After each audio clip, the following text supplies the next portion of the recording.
Hello to you all and welcome to IMPROVATE's Cybersecurity 2021 conference. I'm Lauren Izo. Toka helps trusted government, law enforcement, and security agencies keep citizens safe and defend against terror and crime by advising governments on building an integrated cyber defense and by developing cutting-edge and lawful intelligence gathering tools. Reserves Brigadier General Yaron Rosen is the former chief of the Israel Defense Forces cyber staff and is the co-founder and president of Toka, a cyber capacity building company. Thank you so much for being with me today. Thank you, Lauren. So what exactly is Toka's mission and what do you do?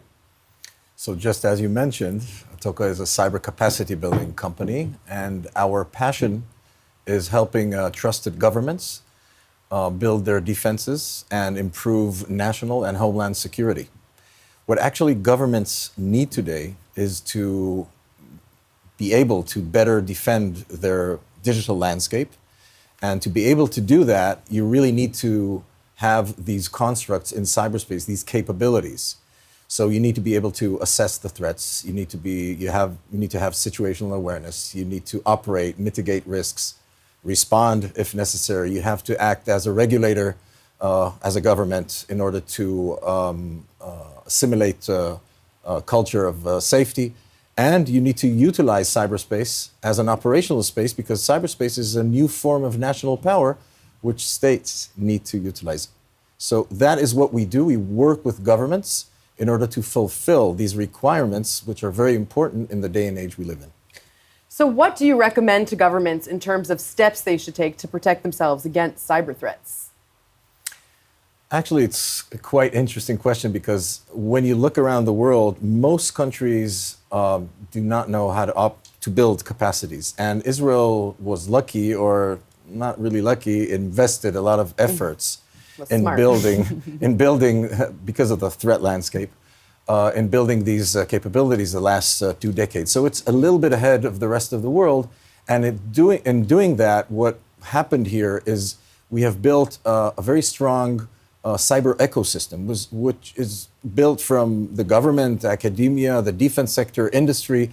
All of these together are what forms Israel, what would give Israel capability in cyberspace that enable it to operate. But when you really look at what countries need to build in cyberspace, I want to point out 4 main pillars. The first one, you need national level strategy and governance model. And each country needs something else. Countries are different, the landscape is different, the threats are different, and countries look different generally. So you need to really help governments understand what are the governance models that are good for that specific country.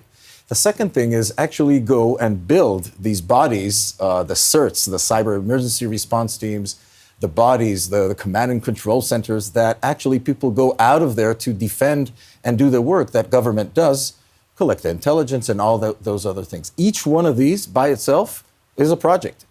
So we help do that. And the third area which we invest in is critical infrastructure. Critical infrastructure, whether it's the electrical grid, health system, transportation, whatever you have, everything needs to be defended. But the thing is, as a government, you need a scalable way to be implemented so the government is able to work and create this public-private collaboration in order to build resilience in cyberspace. And finally, the last element is building and investing in the human factor, as mentioned before. The human factor is the thing. You know, when we say in cyberspace, people, process, and technology, when we say people, we mean people. And you need people, you need to grow them from a very young age all the way through schools, high school, in the military, and then groom them and take them to the industry or the private sector. But when you need a capable cyber workforce that works for the government and defends the state, it's a different level. Just as you would not send a pilot into the battlefield without simulator training and operational training, you shouldn't be doing that in cyberspace.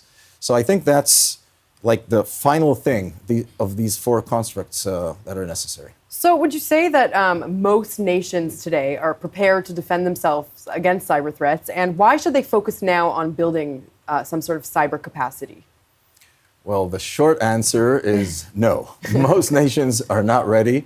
Most of the world is just in the first decade. Even, in the countries that are most advanced have been doing this for the last decade, maybe decade and a half, in a really orderly way, and things are still developing.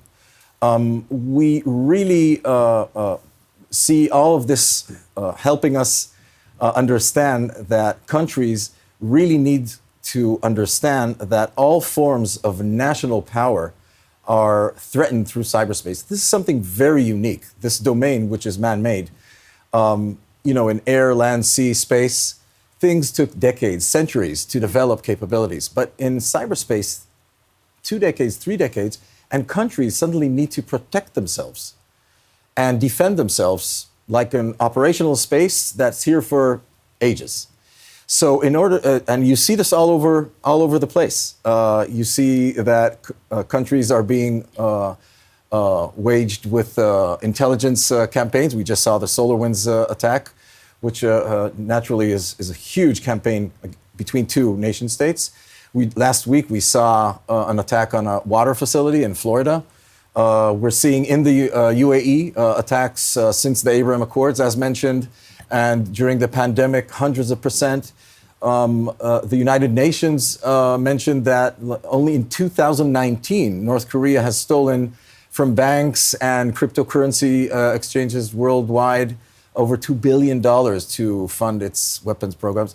So we're seeing all these things, and the bottom line is countries need to really go through a process, which I call cyber transformation, in order to be able to really cope with these threats. So let's speak a little bit more about Toka specifically. Maybe you can tell us about some partnerships or some projects that you're working on currently. Yeah, it's great to say that we have many partnerships going. I can't disclose all of them, but we are very proud of the partnerships we have with the World Bank and the IADB, the Inter-American Development Bank, working with countries worldwide, Nigeria, Ghana, Chile, and Moldova, just to say a few of them. And with these countries, what we did is we helped them build these capacities, each one of them adapted to their own needs, and making them able to move forward in this capacity building journey, which actually helps them not only in cyberspace. That's the interesting part of this, because there's a very nice side effect of this, as we see here in Israel, that this thing is not only about defense.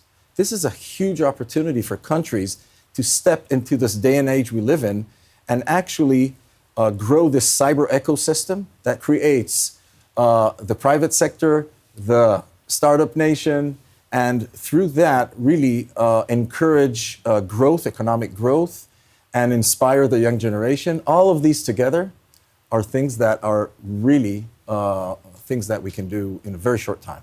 Okay, great. Yaron Rosen, thank you so much for coming today. Thank you, Lauren.